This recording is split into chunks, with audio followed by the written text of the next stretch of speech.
MST CET 2026च्या दोघं सत्रांच्या उत्तरपत्रिका आलेल्या आहेत आणि आता प्रत्येक विद्यार्थी आणि पालक फक्त एकाच गोष्टीची वाट बघतोय, ते म्हणजे MST CET 2026चा निकाल. नमस्कार विद्यार्थी मित्रांनो आणि पालकांनो, आपण याच टॉपिकला आज डिस्कस करणार आहोत की MST CET 2026चा निकाल केव्हा लागणार आहे. पूर्ण अपडेट मी तुम्हाला सांगणार आहे बाळांनो. प्लीज व्हिडिओला पूर्ण बघा, मध्ये स्किप नका करू आणि चॅनलला सबस्क्राईब करा.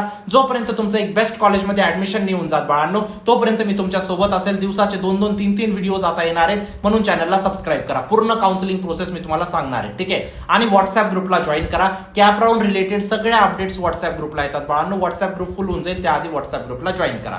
तर बघूया आपण MST CET 2026चा निकाल केव्हा लागणार आहे. सगळ्यात पहिली गोष्ट आन्सर कीचा थोडासा ट्रेंड आपण बघूया, ठीक आहे.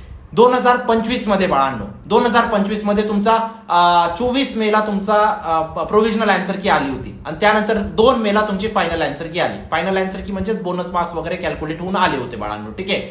आता या वर्षी फर्स्ट अटेम्प्टला बाळांनो प्रोव्हिजनल आन्सर की तुमची 20 मेला आली होती, ठीक आहे. त्यानंतर ऑब्जेक्शन आपण रेज केले 22 मेला आणि त्यानंतर फायनल आन्सर की आली तुमची 29 मेला. आता 2 दिवसापूर्वी तुमचे बोनस मार्क्स वगैरे समजले पहिल्या अटेम्प्टचे, ठीक आहे. दुसऱ्या अटेम्प्टचे बाळांनो प्रोव्हिजनल आन्सर की आलेली 28 मेला, ऑब्जेक्शन आपण रेज केले 30 मेला, ठीक आहे. आता फायनल आन्सर की केव्हा येईल बाळांनो? फायनल आन्सर की याची एक्सपेक्टेड आहे की 5 जूनच्या आत तुमची फायनल आन्सर की येईल बाळांनो. अजून सुद्धा दुसऱ्या सत्राची फायनल आन्सर की आलेली नाहीये, बोनस मार्क्स आलेले नाहीयेत, म्हणून तुमची फायनल आन्सर की 5 जूनच्या आत येणार आहे. आता आपण एक्झॅक्ट निकालाची तारीख बघूया, पण त्याआधी एक महत्वाची गोष्ट बाळांनो, महाराष्ट्राची नंबर 1 पर्सनल काउन्सिलिंगची बॅच लॉन्च केलेली आहे. लिंक डिस्क्रिप्शन बॉक्समध्ये टाकलेली आहे. जरी तुमचे कमी मार्क असतील बाळांनो, त्या कमी मार्क्सनुसार एक बेस्ट टॉप टियर कॉलेजमध्ये, टॉप CSIT ब्रांचेसमध्ये तुमचं ऍडमिशन होऊ शकतं. या गोष्टीची मी तुम्हाला खात्री देऊ इच्छितो बाळांनो. लास्ट इयर असे भरपूर विद्यार्थी होते ज्यांचे खूप कमी पर्सेंटाईल होते बाळांनो, तरी ते आज महाराष्ट्राच्या टॉप कॉलेजेसमध्ये शिकताय. का? फक्त योग्य काउन्सिलिंग केली, योग्य कॉलेज लिस्ट बनवली, योग्य काउन्सिलर कडून कॉलेज लिस्ट बनवून घेतली,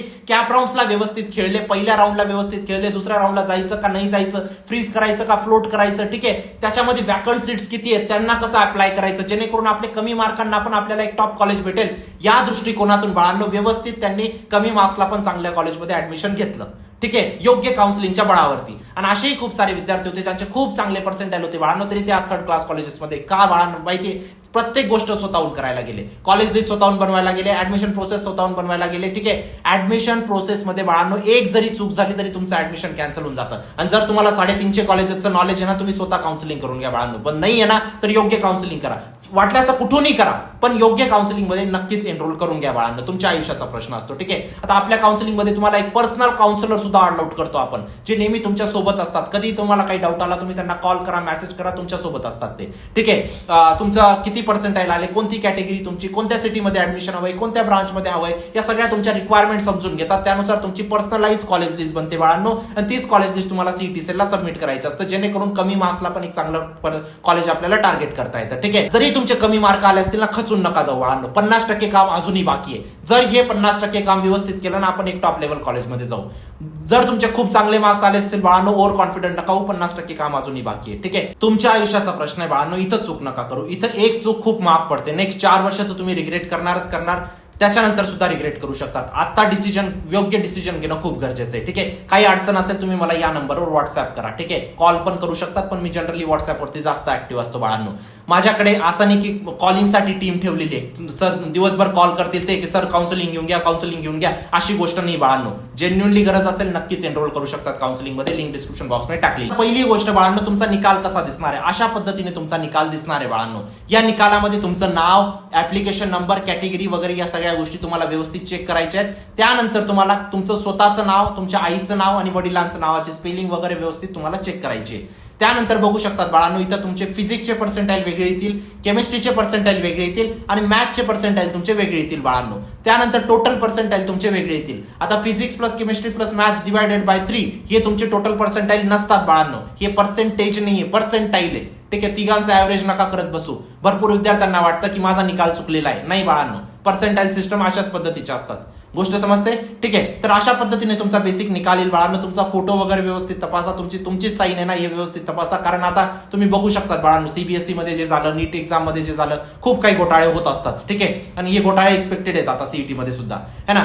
तर अशा पद्धतीने बाळांनो तुमचा निकाल दिसणार आहे. आता आपले 2 निकाल येणार आहेत बाळांनो या वर्षी. ठीक आहे, अटेम्प्ट 1 चा वेगळा निकाल येणार आहे, अटेम्प्ट 2 चा वेगळा निकाल येणार आहे. याचं काय प्रूफ आहे, इथं तुम्हाला एक न्यूज आर्टिकलचा टेम्पलेट दाखवतोय, नक्की मी वाचून घ्या तुम्ही स्वतः. मी स्वतः पण वाचून दाखवतो तुम्हाला. The state common entrance test CET cell has said that the MST CET 2026 results are expected to be declare before June 20. Wait, अजून एक्झॅक्ट डेट सांगतोय मी तुम्हाला काय येणार आहे. ठीक आहे, हे तर फक्त एक एक्सपेक्टेशन आहे की 20 जूनच्या आत तुमचे रिझल्ट डिक्लेअर होणार आहे. ठीक आहे, मी एक्झॅक्ट डेट सांगतोय तुम्हाला.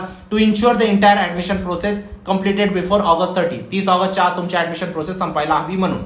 This year, the exam is being conducted in 2 attempts. Candidate will receive 2 separate result, one for each. ठीक आहे, कॅन्डिडेट आता 2 सेपरेट रिझल्ट कॅन्डिडेट्सला भेटणार आहेत बाळांनो, दोघं वेगवेगळ्या परीक्षांचे. अटेम्प्ट 1 चा वेगळा निकाल, अटेम्प्ट 2 चा वेगळा निकाल. आता अटेम्प्ट 1 मध्ये तुमचे जे पर्सेंटाईल येतील, अटेम्प्ट 2 मध्ये जे तुमचे पर्सेंटाईल येतील, त्या दोघं पर्सेंटाईल मध्ये जे चांगले पर्सेंटाईल असतील बाळांनो, ते तुमचे कन्सिडर होतील तुमच्या पुढच्या ऍडमिशन प्रोसेससाठी.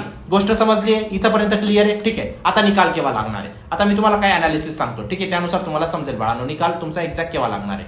बघा, आता फर्स्ट 2025 मध्ये काय झालं होतं, 2 मेला तुमचा फायनल आन्सर की आली होती विथ बोनस मार्क्स वगैरे. ठीक आहे, त्यानंतर बाळांनो 16 मेला तुमचा फायनल निकाल लागला. 16 मेला मागच्या 6 वर्षाचा ट्रेंड आहे बाळांनो. 15 किंवा 16 दिवसात तुमचा निकाल असतो, म्हणजे असतो सीईटीचा फायनल आन्सर की पासून. गोष्ट समजते. ठीक आहे, आता फर्स्ट अटेम्प्टची आन्सर की यावेळेस केव्हा आली बाळांनो, फायनल आन्सर की 29 मेला आलेली आहे. फायनल विथ बोनस मार्क्स 29 मेला आलेली आहे. रिझल्ट केव्हा लागेल बाळांनो, एक्झॅक्ट 14 किंवा 15 दिवसात, म्हणजे तुम्ही कन्सिडर करा 13 जूनला तुमचा हमखास रिझल्ट लागणार आहे तुमच्या एमएसटी सीईटीचा अटेम्प्ट 1 चा बाळांनो. ठीक आहे, अटेम्प्ट 2 चा निकाल केव्हा लागेल बाळांनो, फायनल आन्सर की अजून आलेली नाही आपली अटेम्प्ट 2 ची. 5 जूनच्या आत जर आन्सर की आली तुमची फायनल आन्सर की अटेम्प्ट 2 ची, अटेम्प्ट 2 ची फायनल विथ बोनस मार्क्स सांगतोय मी. ठीक आहे, आता जी आली ती प्रोव्हिजनल आहे बाळांनो. ठीक आहे, रिझल्ट तुमचा 20 जूनच्या आत लागून जाईल, या गोष्टीची मी तुम्हाला खात्री देऊ इच्छितो 101%. अजून पण भरपूर विद्यार्थ्यांना त्यांचे मार्क्स वर्सेस पर्सेंटाईल नाही माहित बाळांनो. ठीक आहे, पर्सेंटाईल आम्ही जे सांगतो किंवा टीचर जे सांगतात बाकीचे ते प्रेडिक्टेड असतं. एक्झॅक्ट तुम्हाला कुठं दिसतं, तुमच्या निकालामध्येच दिसतं बाळांनो. प्रेडिक्टेड पर्सेंटाईल इथं मी तुम्हाला चार्ट देतोय, इथं नक्कीच एकदा रेफर करा बाळांनो. ठीक आहे, आणि भरपूर ठिकाणी मी असं म्हटलंय ना की 55+, ते 55 मिनिमम लिमिट आहे बाळांनो. 55 ते 70 सुद्धा जाऊ शकतं. ठीक आहे, म्हणून ऑफेंड नका हो की सर माझे 60 मार्क्सला 55 पर्सेंटाईल कसं काय, नाही असं कधीच होणार नाही. ठीक आहे, 60 मार्क्सला नेहमी तुमचे 66-70 पर्सेंटाईल डेफिनेटली येतील. ठीक आहे, तर व्यवस्थित या चार्टला गो थ्रू करा. आणि जर बाळांनो कमी मार्क जरी आले असतील, खचून जाऊ नका, मी गॅरंटी देतो अजून सुद्धा एक बेस्ट कॉलेज पॉसिबल आहे बाळांनो. 50% काम अजून सुद्धा आपलं उरलेलं आहे. 50% काम जे उरलंय ते म्हणजे योग्य काउन्सिलिंग बाळांनो. जर योग्य काउन्सिलिंग केली, मी गॅरंटी देतो तुम्ही एक बेस्ट लेवल कॉलेजमध्ये जाणार. ठीक आहे, काही जरी अडचण असेल तुम्ही मला व्हॉट्सअपला नक्कीच विचारू शकतात. वाटल्यास तर कुठूनही काउन्सिलिंग करून घ्या, पण करून घ्या बाळांनो. ठीक आहे, तुमच्या आयुष्याचा प्रश्न असतो. इथं भरपूर विद्यार्थी चुका करून टाकतात, कारण ते पहिल्यांदा असतं त्यांच्यासाठी सगळ्या गोष्टी. ठीक आहे, या गोष्टी नको व्हायला म्हणून नक्कीच काउन्सिलिंग मध्ये एनरोल करा. लिंक डिस्क्रिप्शन बॉक्समध्ये टाकलेली आहे. व्हॉट्सअप ग्रुपला जॉईन करा आणि चॅनलला सबस्क्राईब करा बाळांनो. उद्या खूप महत्त्वाचा व्हिडिओ येणार आहे. तोपर्यंत बाय, टेक केअर, थँक्यू.